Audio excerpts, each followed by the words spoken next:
विश्वविद्यालय इलाहाबाद। जय तुम्हारी विश्वविद्यालय इलाहाबाद। ज्ञान उद्गम ज्ञान संगम ज्ञान के इतिहास। ज्ञान उद्गम ज्ञान संगम ज्ञान के इतिहास। शत शत नमन है विश्वविद्यालय इलाहाबाद।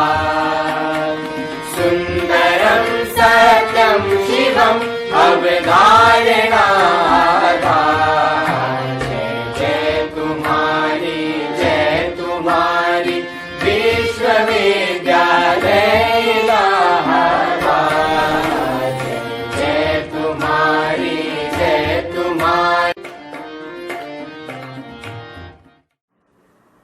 तीर्थपति प्रयागराज में सुप्रतिष्ठित महिमा मंडित गौरवशाली इलाहाबाद विश्वविद्यालय के संस्कृत विभागीय परास्नातक पूर्वार्ध के प्रिय छात्रों छात्राओं पूरा छात्रों और दर्शनानुरागी प्रिय जिज्ञासु,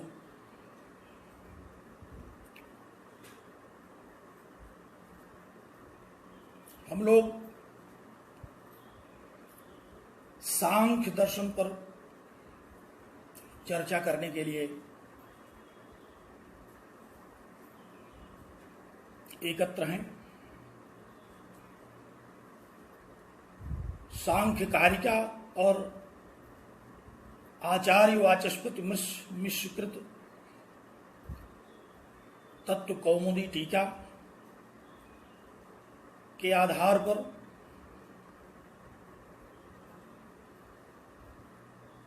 एमए पूर्वार्ध में निर्धारित पाठ्यक्रमानुसार हम लोग इस कक्षा का संचालन निरंतर कर रहे हैं। आप लोग बहुत ही श्रद्धापूर्वक विनम्रतापूर्वक बड़ी संख्या में इस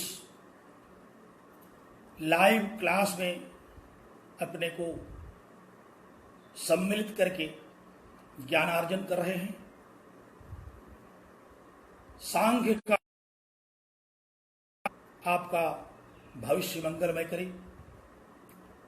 इन्हीं शुभकामनाओं के साथ मैं आप सभी जिज्ञासुओं को सस्नेह नमन करता हूं। तो आइए हम लोग आज सांख्य कारिका की 10वीं कारिका पर चर्चा करेंगे। इसके पूर्व हम लोगों ने सत्कार्यवाद जैसे गंभीर और महत्वपूर्ण विषय पर विवेचन किया। उसके पूर्व भी सांख्य का आरंभ करते हुए आचार्य ने कहा कि दुख त्रय से निवृत्ति के विषय में विचार करना है और इस विचार में 3 तत्वों का विचार करना है, व्यक्त अव्यक्त और ज्ञ। ध्यान दीजिए, चित्त को एकाग्र कीजिए। विषय आज का बहुत ही महत्वपूर्ण, गंभीर किंतु सरल है। आप चित्त को एकाग्र करके सुने, अपनी पुस्तिका और लेखनी भी साथ में रखें। सांख्य कारिका की 10वीं कारिका देखें।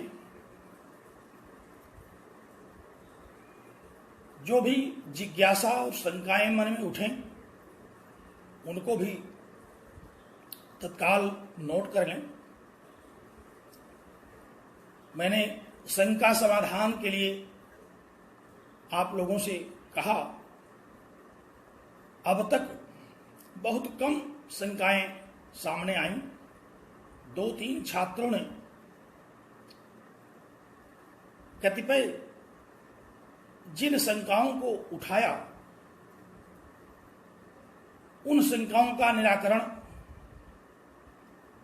मुझे लगता है कि अलग से सत्र में करने की आवश्यकता नहीं पड़ेगी, क्योंकि बड़ी ही सामान्य शंकाएं हैं। उत्तरोत्तर कुछ शंकाएं आज के पठन पाठन में समाहित हो जाएंगी, कुछ कल के पठन पाठन में उनका समाधान हो जाएगा। लेकिन मैं शंकाएं आमंत्रित करता हूं। अगर पर्याप्त लोग जिज्ञासु के रूप में शंकाओं को एकत्र कर लें तो एक दिन का पूरा शंका समाधान सत्र ही चलाया जाए। अभी तक जिन लोगों ने शंकाएं प्रेषित किया है, 10-5 मिनट का काम है, तो मुझे लगता है कि और भी शंका एकत्र करें आप लोग, और कुछ शंकाओं का समाधान तो आज भी यहां हो जाएगा। तो आइए हम लोग 10वीं कारिका देखते हैं। और इस 10वीं कारिका में ग्रंथकार आरंभ करते हैं व्यक्त तत्वों के विषय में विचार से संबंधित विषय का। हेतुमद अनित्यम व्यापी सक्रिय मनेक माश्रितम लिंगम सावयवम परतंत्रम व्यक्तम विपरीतम अव्यक्तम। ध्यान से देखिए, पढ़िए कारिका को। हेतुमद मदित्यम व्यापी सक्रिय मनेक माश्रितम लिंगम सावयवम परतंत्रम व्यक्तम विपरीतम अव्यक्तम। जैसा कि मैंने चर्चा की कि इस कारिका में व्यक्त तत्वों का सामान्य स्वरूप विचार का विषय है। अव्यक्त के रूप में हम लोगों ने आरंभ में ही मूल प्रकृति ही अविकृति ही, मूल प्रकृति को अव्यक्त कहा। उसके विषय में पर्याप्त चिंतन किया और 15वीं 16वीं कारिका में प्रकृति के लक्षण और उसके स्वरूप का गंभीर विवेचन पुनः करेंगे। लेकिन अव्यक्त के रूप में प्रकृति तत्व को कहा मूल प्रकृति ही, उसी को प्रधान कहा गया, उसी को मूल प्रकृति कहा गया। और इस 10वीं कारिका में क्योंकि आरंभ में ही आचार्य ने जो क्रम बनाया विचार का, व्यक्त अव्यक्त और ज्ञान, इसी क्रम से ग्रंथकार ने विचार भी आरंभ किया। तो सबसे पहले व्यक्त तत्वों पर विचार करेंगे। ये व्यक्त तत्व क्या है?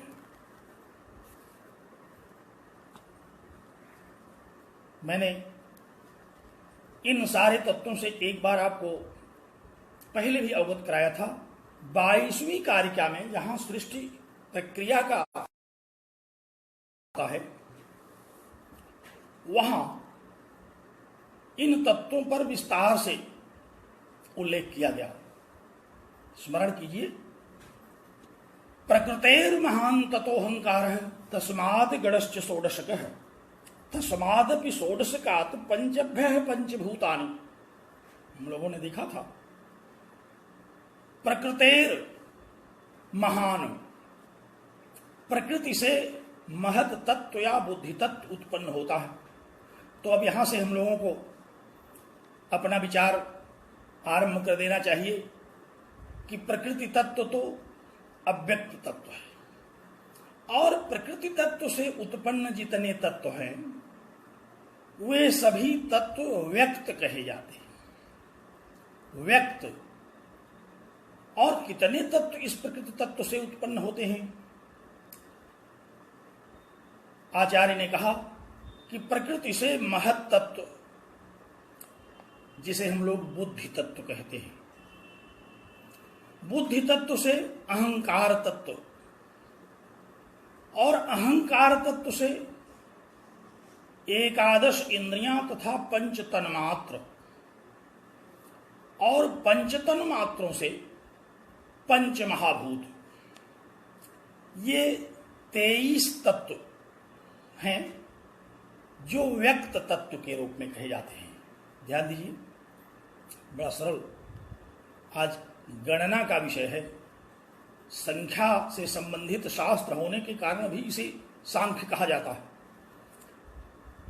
संख्याया हिदम शास्त्रम सांख्यम, संख्या से, इसमें संख्या का बड़ा महत्व। बार बार हम लोग संख्याओं पर बहुत महत्वपूर्ण विचार करेंगे। अब आप यही देख लीजिए कि 23 संख्या का परिगणन जो किया गया वह 23 संख्या में उत्पन्न हुए व्यक्त तत्व। अव्यक्त तो एक मूल प्रकृति रहा और उससे उत्पन्न होने वाले ये 23 तत्व कहे गए। इन्हीं 23 तत्वों को व्यक्त कहते हैं।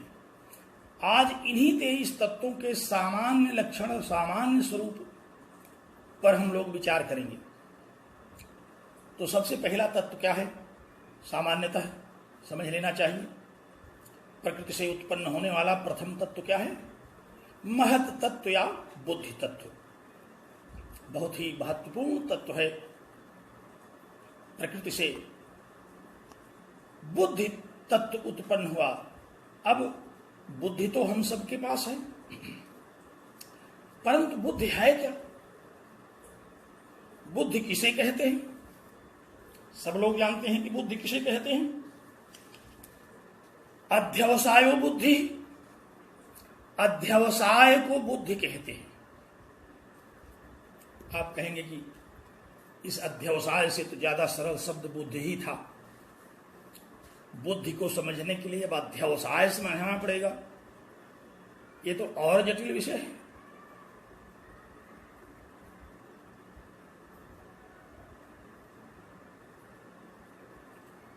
अध्यवसाय माने निश्चय। ध्यान से सुनिए, सारे लोगों को स्पष्ट हो रहा है। सब लोगों को मैं दिखाई पड़ रहा हूं कि नहीं?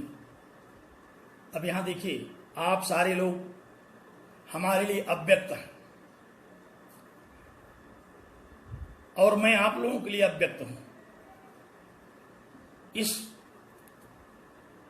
स्क्रीन पर न मैं आप लोगों को देख रहा हूं, लेकिन आप लोग मुझे देख रहे हैं, ऐसा बताते हैं। तो अगर आप लोग मुझे देख रहे हैं तो देख रहे हैं, सुन रहे हैं, समझ रहे हैं बुद्धि तत्व के विषय में। किसे कहते हैं बुद्धि तत्व? अध्यवसायो बुद्धि। अध्यवसाय माने निश्चय। ये किस प्रकार का निश्चय है? जरा ध्यान से इस पर विचार कर लें। कोई भी व्यक्ति जब किसी भी वस्तु को देखता है तो उसके विषय में उसके मन में विचार उठता है। कोई भी व्यक्ति जब किसी वस्तु को देखता है, मान लीजिए हमने घट देखा, अब घट देखने के बाद घट के विषय में हमें विचार उठा और यह विचार एक निश्चय पर पहुंचा कि सामने दिखाई पड़ने वाली ये वस्तु घट है, और हम इस निश्चय पर पहुंचे कि मैं घट को जानता हूं। तो यह जो निश्चयात्मक ज्ञान है, इसी को अध्यवसाय कहते हैं। संसार की किसी भी वस्तु को जब हम लोग देखते हैं, देख करके उसके विषय में विचार करते हैं, विचार में सतत विचार करते करते हमें एक निश्चयात्मक बोध होता है, और वह निश्चयात्मक बोध ही अध्यवसाय कहा गया।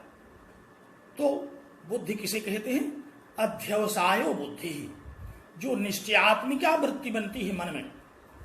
ध्यान दीजिए, मैं पुनः आपको स्मरण कराऊं कि प्रकृति तत्व जड़ तत्व है, और प्रकृति से उत्पन्न होने वाले ये 23 तत्व जो व्यक्त तत्व कहे जा रहे हैं, ये भी सब जड़ ही तो होंगे, अचेतन है ये सब। और इसमें यह जो निश्चयात्मिका वृत्ति उठ रही है बुद्धि में, अचेतन में कैसे निश्चयात्मिका वृत्ति उठेगी, यह तो सहज ही जिज्ञासा का विषय है। मैंने पहले ही बताया था, आरंभ में जब सांख्य के विषय में परिचयात्मक कक्षाएं चल रही थी,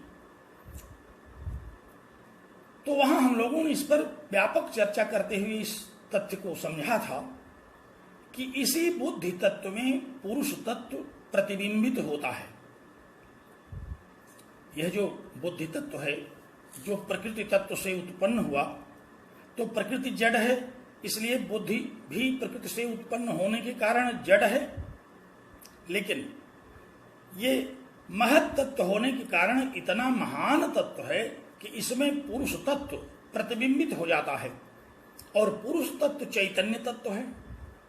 चैतन्य तत्व के प्रतिबिंबित होते ही यह बुद्धि तत्व चेतनवती सी हो उठती है। ध्यान दीजिए, यह जड़ बुद्धि कैसे चेतन होती है? जब इसमें पुरुष तत्व जो चैतन्य तत्व है वह प्रतिबिंबित होता है, तो यह प्रकृति से उत्पन्न जो बुद्धि तत्व है वह चेतनवती सी हो जाती है। ये भी ध्यान रखने की बात है यहाँ कि पुरुष तत्व इसी महत तत्व या बुद्धि तत्व में प्रतिबिंबित होता है। सांख्य की ये मान्यता है कि ये पुरुष तत्व इसी बुद्धि तत्व में प्रतिबिंबित होता है। तो अध्यवसाय बुद्धि, जो हम निश्चय करते हैं किसी वस्तु के विषय में, देख करके विचार करते हैं, विचार करके एक निश्चयात्मक तथ्य पर पहुंचते हैं, और यह जो निश्चयात्मक तथ्य पर पहुंचना है, और यह जो हमें बोध होने लगता है बुद्धि के द्वारा कि मैं इस विषय को, इस वस्तु को भली भांति जान रहा हूं, यही निश्चयात्मक वृत्ति, इसी को बुद्धि कहते हैं। मुझे लगता है कि बात समझ में आ गई होगी। प्रकृति तत्व से सबसे पहला तत्व उत्पन्न हुआ बुद्धि तत्व, और यह बुद्धि तत्व जिसमें पुरुष तत्व प्रतिबिंबित होता है, चैतन्य तत्व प्रतिबिंबित होता है, इसके प्रतिबिंबित होते ही यह बुद्धि तत्व, जो कि स्वाभाविक रूप से प्रकृति से उत्पन्न होने के कारण जड़ थी, परंतु चैतन्य के प्रतिबिंब से इसमें चेतनता आ गई, और यह बुद्धि निश्चय करने में समर्थ हो गई। जब तक चेतनता नहीं आएगी तब तक पुरुष और बुद्धि तत्व का तादात्म्य कैसे होगा, और पुरुष तत्व कैसे बुद्धिमान होगा, और बुद्धि कैसे चेतनावती होगी। दोनों यहां एक दूसरे से सहयोग लेते हैं। पुरुष तत्व बुद्धि में प्रतिबिंबित होकर के बुद्धि युक्त हो जाता है, और बुद्धि तत्व चैतन्य पुरुष तत्व से प्रतिबिंबित होकर के चैतन्य हो जाती है, और दोनों के इस संसर्ग से सृष्टि का आरंभ हो उठता है। और यही बुद्धि तत्व जब जिन जिन विषयों पर विचार करके निश्चय करती है, तो इसी को अध्यवसाय कहते हैं। अध्यवसाय, बात समझ में आई?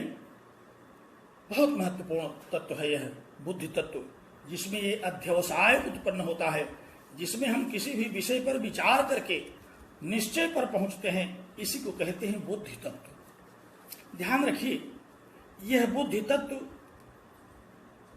ज्ञानेंद्रियों से पृथक है। यह ज्ञानेंद्रिय नहीं है, लेकिन होता समग्र ज्ञान है इसमें, क्योंकि ज्ञानेंद्रियां जो हैं, ये जो भी ज्ञान प्राप्त करती हैं, ये उसी बुद्धि तत्व के पास लेकर के आती हैं कि विचार करो इस पर। ज्ञानेंद्रियों के माध्यम से जो भी विषय हमें विचार का मिलता है, वे ज्ञानेंद्रियां उस विषय को यथावत ग्रहण करके इसी बुद्धि तत्व के पास ले आती है और इस बुद्धि तत्व के पास विचारार्थ प्रस्तुत कर देती हैं कि अब तुम इस पर विचार करो। और वह बुद्धि तत्व उस पर विचार करता है और विचार करके या तो निश्चय पर पहुंचता है या अनिश्चय पर पहुंचता है। अनिश्चय पर पहुंचना भी एक तरह का निश्चय है। जैसे जब हमको यह लगता है कि हम नहीं समझ पा रहे हैं तो यह बात तो निश्चित हो गई कि हम समझ नहीं पा रहे हैं, ये भी अध्यवसाय ही है। तो इस अध्यवसायात्मिका वृत्ति को बुद्धि कहते हैं। बात समझ में आई? विस्तार से इस पर विवेचन 23वीं 24वीं कारिका में होगा, जहां बुद्धि को 4 प्रकार में विभक्त किया गया: धर्म, ज्ञान, वैराग्य और ऐश्वर्य। 4 प्रकार की बुद्धि वहां बताई गई। हम लोग वहां पढ़ेंगे विस्तार से। एक सामान्य ज्ञान के स्तर पर हम यहां इसकी संक्षिप्त चर्चा कर दे रहे हैं। 4 प्रकार की बुद्धि कही गई सांख्य में। पहला धर्म, जो बुद्धि उत्पन्न होती है, जिसमें यज्ञ इत्यादि करने की प्रवृत्ति होती है। धर्मात्मा वृत्ति के जो लोग हैं उनमें धर्म बुद्धि उत्पन्न होती है। ये जो 4 प्रकार की बुद्धि है, इसको भी ग्रंथकार ने सात्विक और तामस 2 भागों में विभक्त किया। ध्यान से सुनते रहेंगे, नहीं तो भूल जाएंगे। नोट भी कर लेंगे तो और अच्छा रहेगा, लेकिन समझ करके ही नोट करेंगे। कुछ लोग घंटे भर नोट करते रहते हैं, समझते कुछ नहीं। कुछ लोग नोट बिल्कुल नहीं करते, कुल समझ जाते हैं। कुछ लोग समझते भी हैं और नोट भी कर लेते हैं। मान लीजिए कभी विस्मरण हो तो इसको देख करके स्मरण हो जाएगा। तो 2 तरह की बुद्धि वहां कही गई, एक सात्विक बुद्धि और एक तामस बुद्धि। सात्विक बुद्धि में मैंने बताया कि धर्म, ज्ञान, वैराग्य और ऐश्वर्य बड़ा महत्वपूर्ण विषय है। क्योंकि सबके पास बुद्धि है, इसलिए यह जिज्ञासा होना स्वाभाविक है कि आखिर इस बुद्धि का ये जो 4 प्रकार कह दिया गया, ये क्या है। तो मैंने संक्षेप में बताया आपको। पहली बुद्धि है धर्म बुद्धि, जिसमें हम धर्म इत्यादि का आचरण करते हैं, धार्मिक अनुष्ठान करते हैं और इससे यह कामना करते हैं कि हमारी उन्नति हो, अभ्युदय हो, हमारा सांसारिक अभ्युदय हो, इस लोक और परलोक दोनों में अभ्युदय हो। अभ्युदय से क्या तात्पर्य है? जो भी व्यक्ति प्राप्त करना चाहता है अपनी उन्नति के लिए, वही अभ्युदय है। शारीरिक, मानसिक, आर्थिक, सामाजिक, यश, धन, परिवार, इसमें जो उन्नति चाहता है व्यक्ति, इसी को कहते हैं अभ्युदय। और प्रायः लोग अभ्युदय की इच्छा में लगे हुए हैं। कोई पढ़ाई लिखाई कर रहा है इसलिए कि उसका अभ्युदय हो, अच्छे ओहदे पर पहुंच जाए, अच्छे अधिकार संपन्न हो जाए। कोई व्यापार में लगा हुआ है कि उसका अभ्युदय हो, अच्छा धन अर्जन कर ले। जो भी व्यक्ति कहीं भी लगा हुआ है उसमें एक आशय उसका अभ्युदय जरूर रहता है। तो ये धर्म बुद्धि है, जिसको धर्म से जोड़ करके इस बुद्धि का जो विभाग किया गया कि जो धार्मिक कार्य करके अपने अभ्युदय को चाहते हैं। तो पहली बुद्धि है, विस्तार से हम लोग वहां पढ़ेंगे। और दूसरा है ज्ञान। दूसरी बुद्धि का क्या प्रकार है? ज्ञान। ये ज्ञान क्या है? योग शास्त्र में इस पर विस्तार से विचार किया गया। यम, नियम, आसन, प्राणायाम, प्रत्याहार, धारणा, ध्यान, समाधि, ये अष्टांग योग पर विचार करते करते ज्ञान की प्राप्ति हो जाती है। सांख्य के जो साधक हैं, सांख्य योग के जो साधक हैं, साधना का उनका जो क्रम है, यम, नियम, आसन, प्राणायाम, प्रत्याहार, धारणा, ध्यान, समाधि, इसी को अष्टांग योग कहते हैं।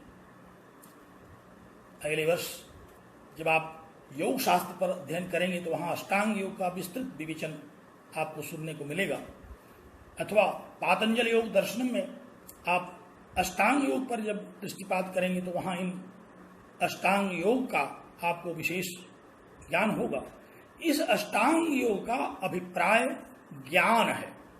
कैसा ज्ञान? जो कैवल्य प्रदान करता है। यह वह विशिष्ट ज्ञान है जिससे कैवल्य की प्राप्ति होती है। दुखों का ऐकांतिक और आत्यंतिक विनाश करने वाला यह ज्ञान है। क्योंकि व्यक्ताव्यक्तज्ञ विज्ञान से क्या होगा? व्यक्त अव्यक्त और ज्ञ के विज्ञान से वह ज्ञान होगा हमें जिसको कैवल्य कहते हैं, जिससे कि सुख दुख और मोह की अनुभूति नहीं रह जाती। इससे हमें ऐकांतिक और आत्यंतिक निवृत्ति मिल जाती है। तो दूसरी तरह का जो विभाग किया गया बुद्धि के विषय में, पहला तो धर्म, दूसरा ज्ञान और तीसरा वैराग्य। वैराग्य से संबंध साधकों का है जो संसार के विषय भोगों के प्रति विरक्ति भाव हो जाता है। के विषय भोगों के प्रति विरक्ति भाव होना ही वैराग्य है। यह भी साधना का बड़ा महत्वपूर्ण विषय है। वैराग्य के बिना साधना हो नहीं सकती।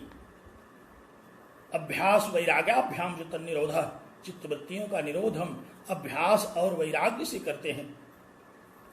भगवान श्री कृष्ण ने गीता में भी कहा है कि अभ्यासेन च कौन्तेय वैराग्येण च गृह्यते। अभ्यास और वैराग्य से हमें चित्त निर्मल करने की साधना करनी पड़ती है। तो तीसरी जो बुद्धि है जिसमें विषय वासनाओं के प्रति, विषय भोगों के प्रति वैराग्य भाव उत्पन्न होता है, वह वैराग्य बुद्धि है। और चौथी बुद्धि है ऐश्वर्य बुद्धि। साधना करते करते जो सिद्धियां मिलती हैं, हम लोग सिद्धियों की चर्चा करते हैं, 8 सिद्धि 9 निधि के सुख। तो ये 8 सिद्धियां क्या हैं? ये 8 सिद्धियां कैसे प्राप्त होती हैं? ये 8 सिद्धियां प्राप्त करने के लिए इसी बुद्धि का हम सहयोग लेते हैं। इसी बुद्धि के सहयोग से हम साधना करते हैं और इसी साधना से हमें 8 सिद्धियों की प्राप्ति होती है। 8 सिद्धियां, हम लोग कुछ स्तुति ग्रंथ हैं जिनको पढ़ते हैं तो वहां 8 सिद्धियों की बात आती है। अणिमा, महिमा, लघिमा, गरिमा, ये सब जो 8 सिद्धियां हैं, इस पर विस्तार से हम कभी अलग से चर्चा करेंगे, क्योंकि बड़ा व्यापक और बड़ा रोचक विषय है। इस पर मन कहता है कि इसको जान लिया जाए है। और एक स्थिति साधन वह आ जाती है जिसमें ईशित्व की प्राप्ति हो जाती है। ईशित्व, वशित्व, प्राप्ति, प्राकाम्य, यही 8 सिद्धियां हैं। और अंत में ये सिद्धियां उतना सिद्ध कर देती हैं जितना हमको भ्रम हो जाता है कि कहीं ईश्वर तो नहीं है। ईश्वर में रहने वाली जो सामर्थ्य है, वही सामर्थ्य सांख्य योग के साधकों को प्राप्त हो जाती है। तो इस प्रकार से ये 4 प्रकार की बुद्धि है सात्विक, और इसका ठीक विपरीत तामस बुद्धि है, जिसको हम लोग 23वीं कारिका में पढ़ेंगे। तो प्रकृतेर महान, प्रकृति से महत्तत्व, बात समझ में आ रही है? विषय बड़ा रोचक है, समझ में आ जानी चाहिए बात। प्रकृति से महत्तत्व की उत्पत्ति होती है।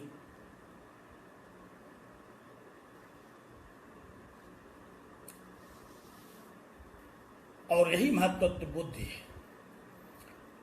पहला व्यक्त तत्व जिसका नाम हम लोगों ने सुना, वह कौन सा तत्व है? बुद्धि तत्व। और बुद्धि तत्व से अहंकार तत्व उत्पन्न होता है। अहंकार तत्व के विषय में 24वीं कारिका में हम लोग ध्यान से पढ़ेंगे विस्तार से। अहंकार भी इसी बुद्धि के बाद, जैसे ही बुद्धि से हमें निश्चयात्मक वृत्ति हो जाती है और फिर उस विषय में हमें कुछ अहंकारों में इति अहंकार, इस निश्चयात्मिका वृत्ति में जो ज्ञान हुआ उसका प्रक्रियात्मक आचरण करूं है कि अब मैं इस कार्य को कर सकता हूं, अब मैं समझ गया। जैसे सांख्य हम समझ जाते हैं जब, तो हमें यह अभिमान गए, अब हम इसको परीक्षा में बहुत अच्छी तरह से लिख सकते हैं, बहुत अच्छी तरह से कोई पूछे तो हम बता सकते हैं। ये अभिमान। अभिमान शब्द के और भी बहुत सारे अर्थ हैं जिनको कि यहाँ हम नहीं लाना चाहते हैं। तो प्रकृति से महत्त्व या बुद्धि तत्व, बुद्धि तत्व से अहंकार तत्व, ये दूसरा व्यक्त तत्व है। पहला व्यक्त बुद्धि, दूसरा व्यक्त अहंकार। और यह अहंकार भी दो तरह की उत्पत्तियां करता है। एक तो इससे एकादश इंद्रियां पैदा होती है। आखिर जब हम यह विचार करेंगे कि अब हम इस कार्य को करें तो कैसे करेंगे, निश्चय तो कर लिया मन में कि अब इसको मैं करूं, तो करने के लिए हमें करण चाहिए। और करण किसे कहते हैं,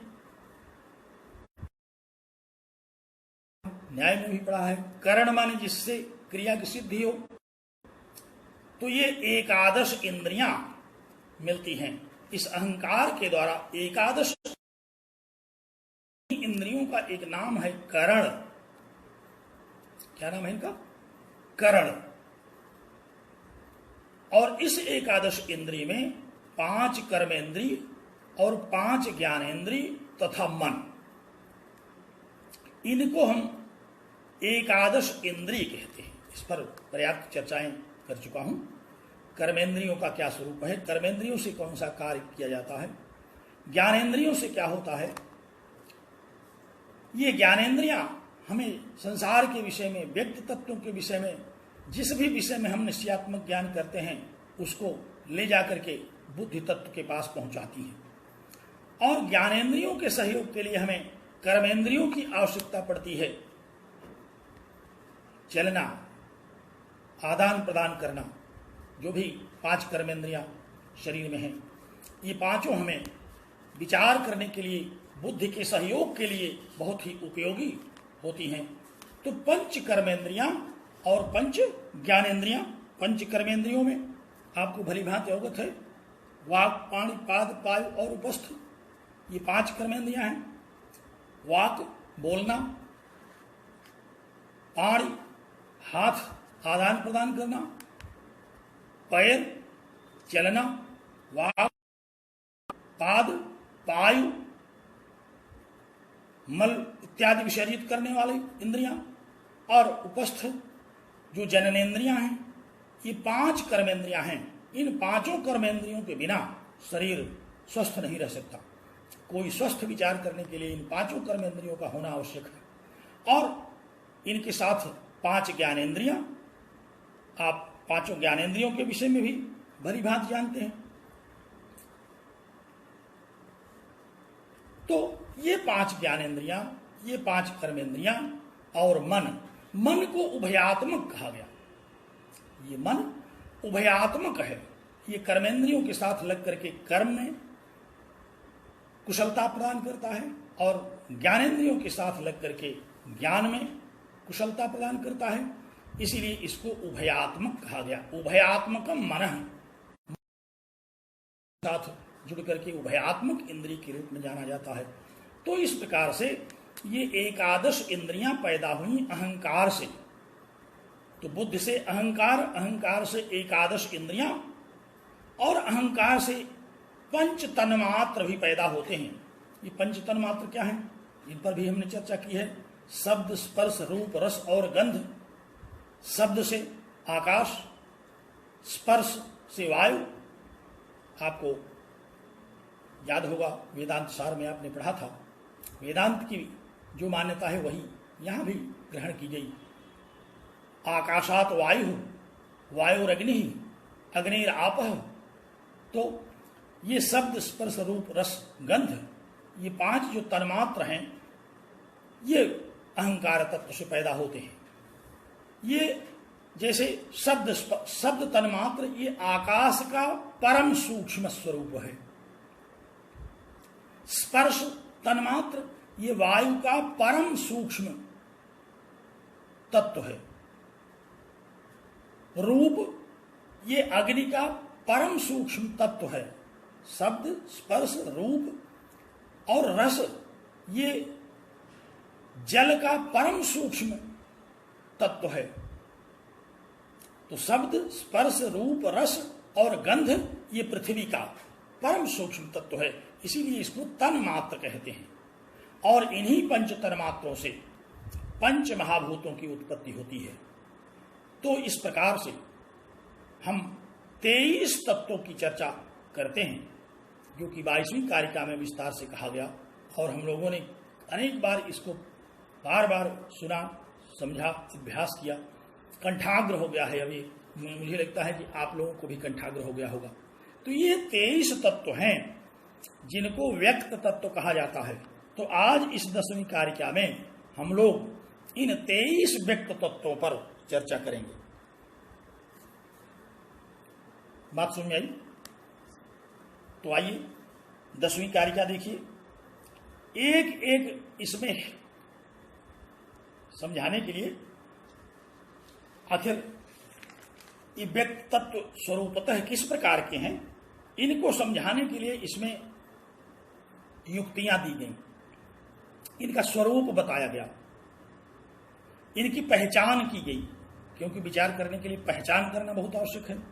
हम अव्यक्त को पहचानेंगे ही नहीं, ठीक से उनके स्वरूप को जानेंगे ही नहीं, तो जब ठीक से इनके स्वरूप को जानेंगे ही नहीं, पहचानेंगे ही नहीं, तो फिर कैसे हम इस पर विचार करेंगे। इसलिए एक एक करके हम लोग इस पर विचार करते हैं। ध्यान दीजिए, कारिका पर दृष्टिपात करिए।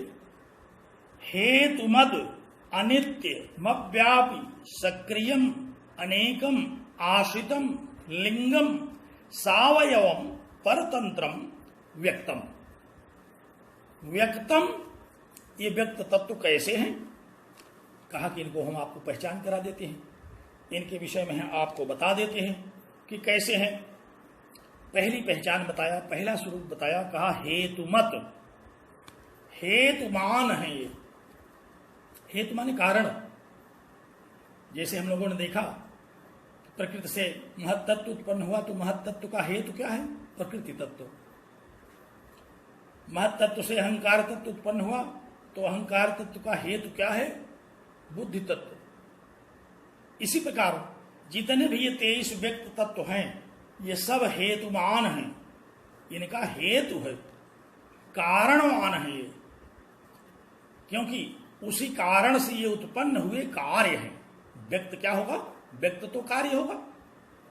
तो यह व्यक्त तत्व जो है किस प्रकार का होता है, पहला लक्षण उसका दिया, कहा कि हेतुमत। ये जितने भी 23 तत्व हैं ये सब हेतुमान हैं, अर्थात कारणवान हैं। इनका कारण होता है, ये उसी कारण से उत्पन्न हुए तत्व हैं। इसीलिए पहला वैशिष्ट इनका विशेषण दिया गया कि ये हेतुमत हैं, हेतुमान हैं। बात समझ में आ रही होगी? हेतुमत समझ में आया? बड़ा सरल है। अब इससे सरल कौन सी बात यहां मिलेगी आपको? हेतुमत माने हेतु से युक्त, जिसका कारण हो उसी के हेतुमत कहते हैं। तो जो 23 तत्व हैं ये किसी न किसी कारण से उत्पन्न हुए, इसलिए इनको कहते हैं हेतुमत, अर्थात ये हेतुमान हैं। ध्यान दीजिए, जरा चैतन्य होइए, हमको लगे कि आप लोग चैतन्य हैं। एकदम तन्मय मत हो जाइए, तन्मय तो हो जाइए, लेकिन मुझे भी तन्मय रखने का कुछ उपाय करते रहिए। हाँ, कुछ इसमें लिखते पढ़ते रहिए, तब हमको लगेगा कि आप भी तन्मय हैं और मुझे भी तन्मय रहना चाहिए। नहीं तो सारे लोग मनमय हो जाएंगे, तो कैसे विषय समझ में आएगा।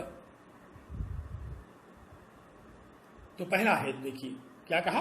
हेतुमत, अर्थात जितने भी ये 23 तत्व हैं ये हेतुमान हैं। दूसरा अनित्यम, अनित्य है ये, उत्पत्ति इनकी होती है और ये तिरोभूत होते हैं। अभी एक शंका किसी ने किया था कि जब नैयायिक कह रहा है कि उत्पत्ति के बाद संसार सत हो जाता है, तो फिर यद यद कार्यम तत्तद अनित्यम क्यों कहते हैं? किसी ने एक शंका उठाई कि जब असत कार्य उत्पन्न हुआ, सत हो गया, तो अनित्य कैसे हुआ? देखिए, यहां सत शब्द विद्यमान होने के अर्थ में है। असधातु से सत शब्द आता है। सत माने रहना।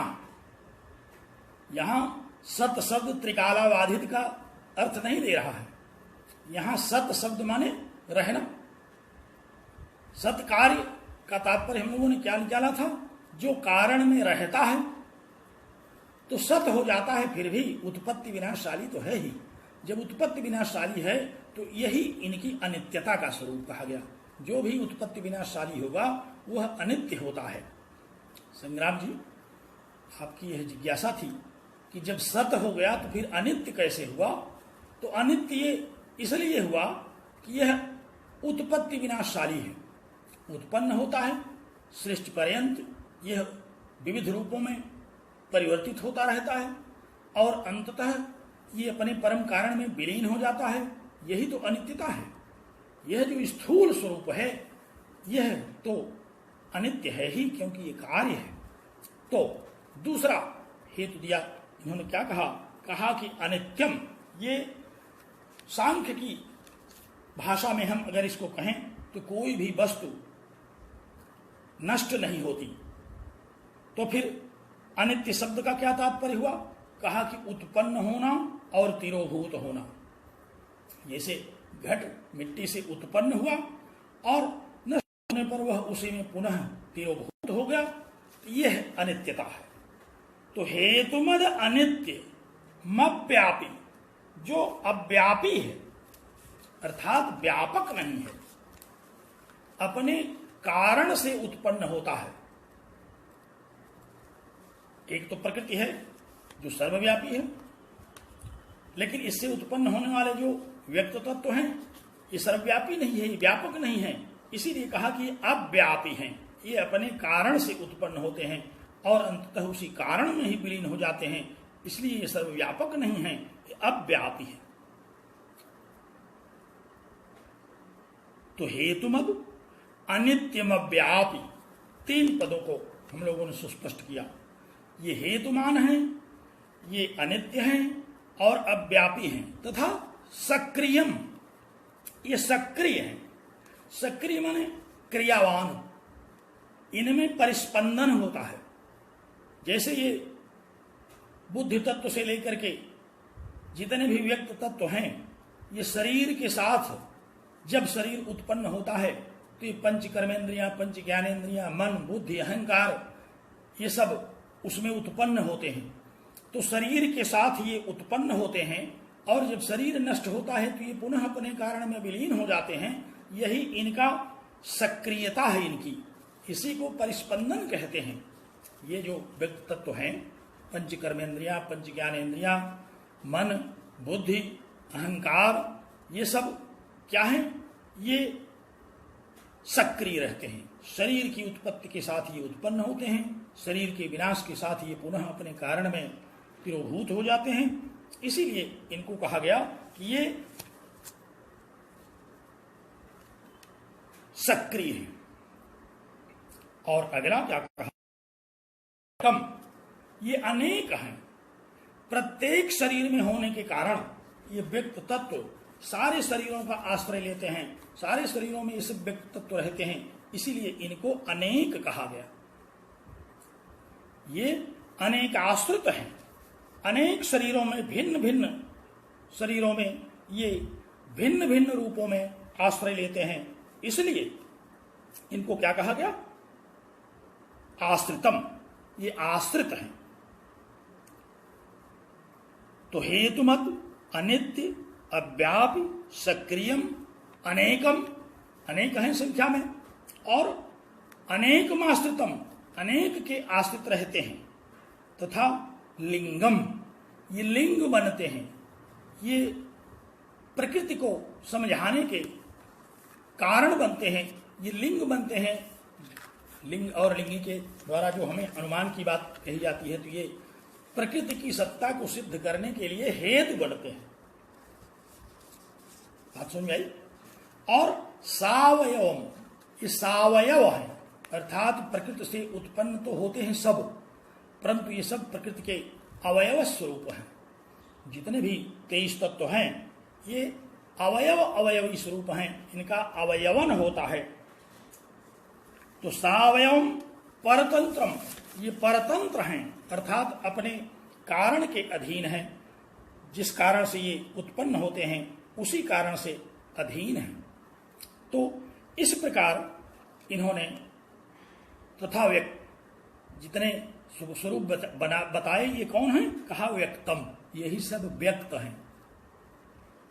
आप अन्वय पर थोड़ा सा दृष्टिपात करें तो सुस्पष्ट हो जाएगा कि व्यक्तम, जो व्यक्त तत्व हैं 23 तत्व, ये किस किस प्रकार के हैं।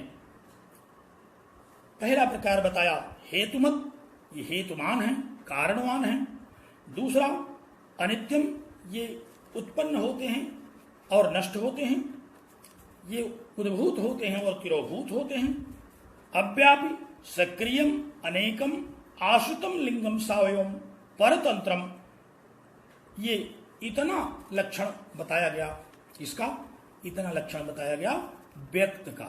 जो ये व्यक्त तत्व हैं 23 तत्व, ये सब किस किस प्रकार के हैं, इनके विषय में इन एक एक पदों से आचार्य ने इनके स्वरूप को समझाया। आप तत्वकौमुदी में देखेंगे तो जो मैंने बताया आप उसको ही विस्तार से वहां पाएंगे। और कहते हैं कि ये तो व्यक्त तत्व हो गए, और अव्यक्त कैसा है यही बता दिया। कहा कि अव्यक्तम विपरीतम, जो अव्यक्त तत्व है, प्रकृति तत्व है, वह इनके विपरीत है। अर्थात ये जो जो लक्षण बताए गए, जो जो शब्द इनको सुस्पष्ट करने के लिए उद्धृत किए गए, उनके विपरीत, उनके विरुद्ध स्वभाव वाले। जैसे हेतुमत, व्यक्त कैसा होता है? हेतुमान। लेकिन अव्यक्त तत्व जो प्रकृति तत्व है वो कैसी होगी? वो अहेतुमत, उसका कोई कारण नहीं होगा। इसीलिए मूल प्रकृति रविकृति ही कहा। वहां हम लोग जब पढ़ रहे थे तो वहां हम लोगों ने समझ लिया था कि ये मूल प्रकृति है, इसका कोई दूसरा कारण नहीं है। तो कहा कि विपरीतम अव्यक्तम, जो अव्यक्त तत्व है, प्रकृति तत्व है, वो कैसा होगा? उन्होंने कहा कि वह हेतुमत, व्यक्त तत्व तो हेतुमान है लेकिन वो अहेतुमान है। यहां अनित्य कहा गया लेकिन वह अव्यक्त तत्व नित्य तत्व है।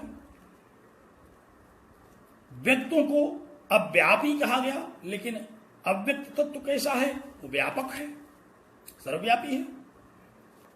सक्रियम, व्यक्त तत्व सब सक्रिय हैं लेकिन अव्यक्त तत्व सब का कारण है।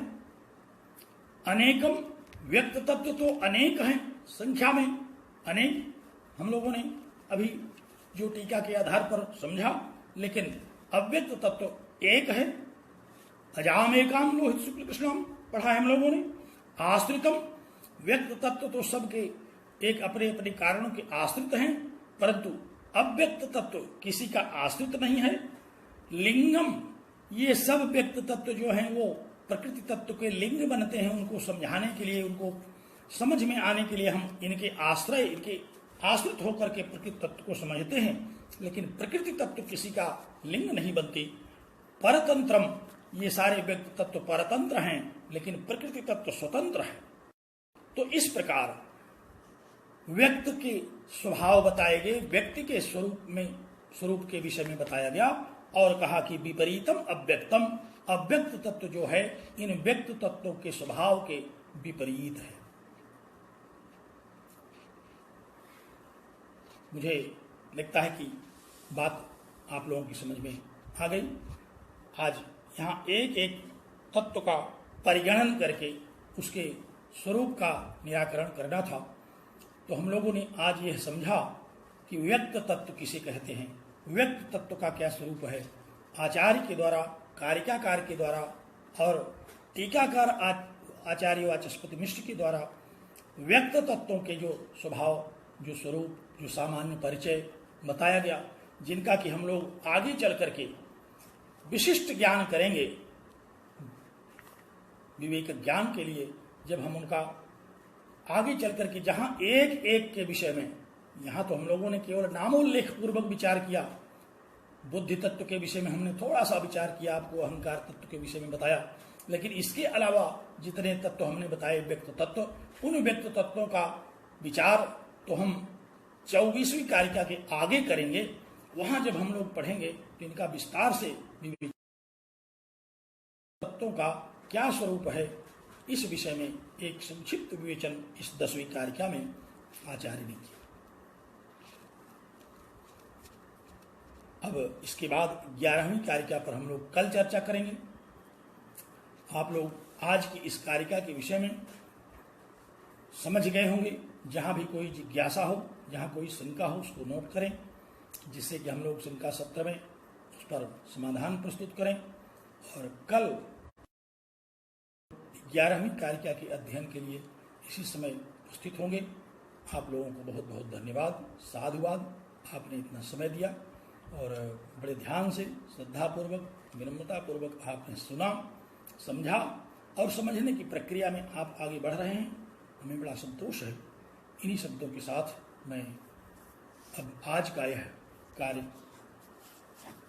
बंद करता हूँ, विराम।